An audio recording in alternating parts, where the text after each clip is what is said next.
અભિનેત્રીમાંથી રાજકારણી બનેલા કંગના રણાવત ફરીથી ચર્ચામાં આવ્યા છે. એમની ચર્ચાઓએ જોર પકડ્યું છે કે સુભાષચંદ્ર બોઝ વડાપ્રધાન હતા જ્યારે સરદાર પટેલ વડાપ્રધાન ના બન્યા કારણ કે તેમને અંગ્રેજી નહોતું આવડતું. તેમની આ ટિપ્પણીઓનો વિડીયો વાયરલ થઈ રહ્યો છે, ત્યારે જોઈએ શું કહ્યું એમણે.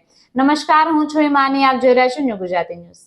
અભિનેત્રીમાંથી રાજકારણી બનેલી કંગના રણાવત તેમના સ્પષ્ટ વક્તા મંતવ્યો માટે જાણીતા છે. ત્યારે ભારતીય જનતા પાર્ટી દ્વારા મંડીમાંથી મેદાનમાં ઉતરેલી બોલિવૂડ અભિનેત્રી જ્યારે એક કાર્યક્રમમાં દાવો કર્યો હતો કે સુભાષચંદ્ર બોઝ ભારતના પ્રથમ વડાપ્રધાન હતા, જવાહરલાલ નહેરુ નહીં, ત્યારે ઘણાને ચોંકાવી દીધા હતા.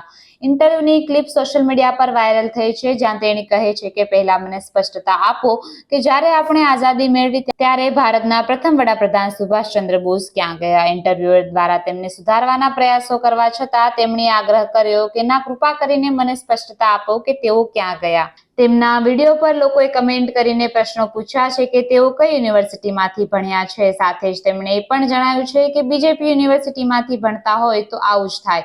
અન્ય એક યુઝરે જણાવ્યું હતું કે હું ભગવાનને પ્રાર્થના કરું છું કે હિમાચલ પ્રદેશના મંડી લોકસભા મત વિસ્તારના લોકો તેમના મતનો યોગ્ય ઉપયોગ કરે.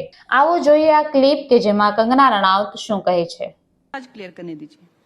जब हमें आजादी मिली तो the first prime minister of India Subhash Chandra Bose, वो कहाँ गए?